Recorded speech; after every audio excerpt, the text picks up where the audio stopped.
Alright, hi. Welcome back to the channel. Before I forget, subscribe to the channel.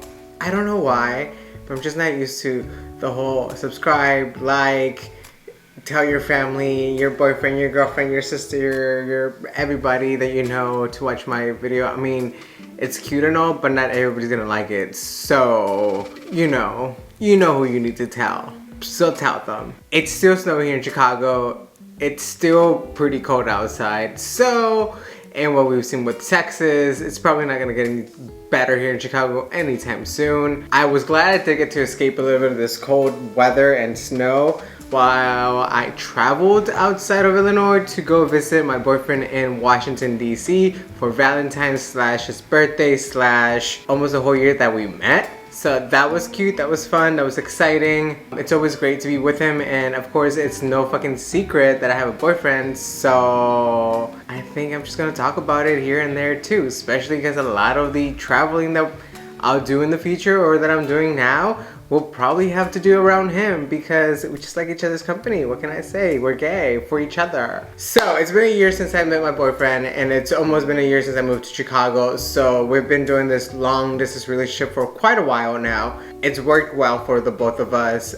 He's a busy man. He's always working, so it works out well for him, for me not to be 24/7 next to him being needy. I'm just kind of enjoying life and doing everything. I'm not distracting him with whatever it is that I wanted to, so it also works out well in that sense. But every time we've seen each other, he's traveled to Chicago, or at least closer towards me, and this was finally the first time that I actually got to travel back home.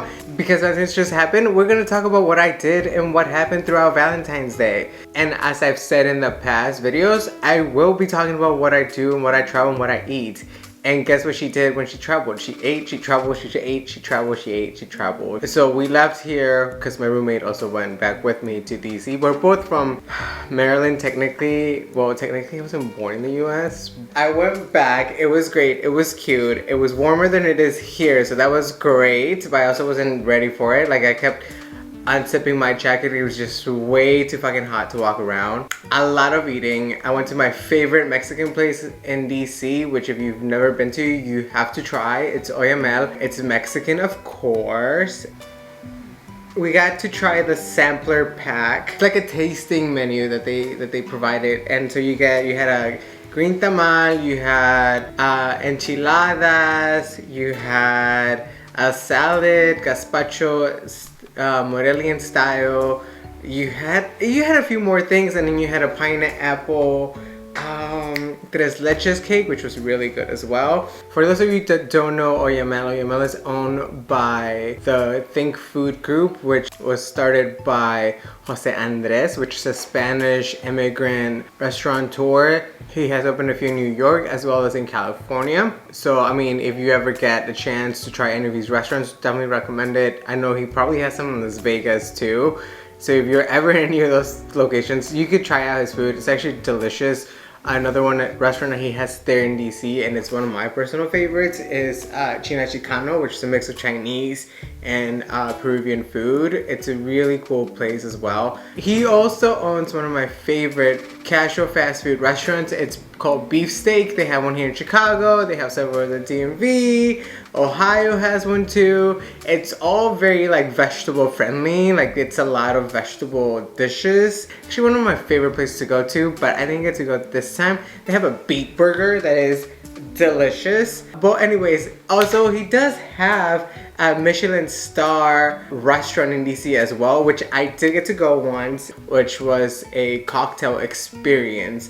And I remember it well, but I had already been drinking the entire day. I actually don't remember the rest of the night. I'm not completely sure how I got home, but I got home. So that was something that I will never forget because I did get to try his food in that Michelin place. And I probably had the best grilled cheese sandwich I'll ever have, ever. Thinking that it was gonna help me sober up. Dumb, I think I probably ended up throwing it up, but and on top of that, we also had milk bar to celebrate more of his birthday. So I got him a little slice of cake. And I say I got him even though we're technically gonna split everything in half, but we'll see how we deal with that, you know, finances.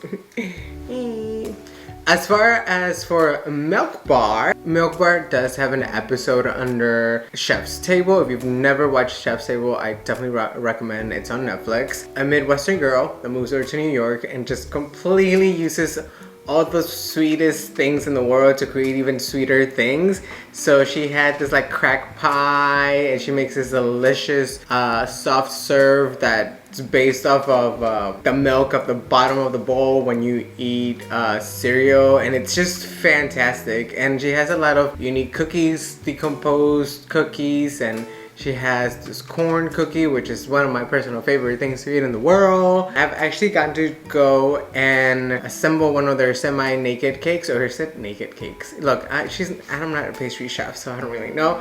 I think it's either semi-naked or completely naked cake that I did get to be able for my birthday about 2 years ago. Actually, give me a second.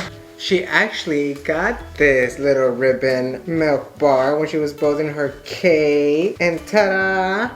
You know, she was getting her hands down and dirty. She was having the experience of her life. Oh, you guys, yesterday I marinated this chicken with okay, so Fernando likes to cook and he likes his food well seasoned. One of my little tricks that I love to use is Whole Foods brand seasoning packs that they have. This is one of them that I use at the moment. It's not gonna show up. Okay, well, I use this thing. This is tequila lime, and so it has a lot of flavors. It has salt, organic spices, whatever. We don't care. I don't know what the hell organic tequila type flavor is. I don't know what the hell that is, but it tastes delicious, smells wonderful, full of spice and lime and complexity. So I pour this over the chicken, and then I added a little bit of orange to it. That is something that my dad used to do often when he was gonna grill chicken. He would add orange to stuff, and then a bottle of beer to marinate the chicken. Probably do that for around 2 hours, which is what I think I did more like 4 hours of marinating chicken. And then he would add the beer. Unfortunately, I didn't have any beer, so there was no beer involved in this one. And it actually does wonderful, especially when you're grilling it, because it'll give it a nice char.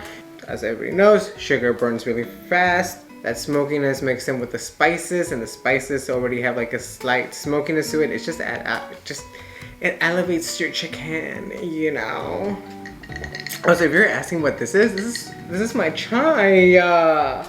Homemade chai, because again, I'm not going out in this cold weather, walking through 7 feet of snow. You might think I'm exaggerating that there's 7 feet of snow outside, but go on to my TikTok, follow me on TikTok, and don't subscribe here, go follow me on TikTok, because I will now that I'm back home, I'll continue to be posting little food stuff on there. I hope you enjoyed the video. Have a wonderful day. I'll see you guys sometime next week. I'm going to do weekly videos from now on, I promise. Don't know exactly what days they'll be coming out, but they'll be on a weekly basis. Y con eso dicho, I will see you guys later, alligators. Okay.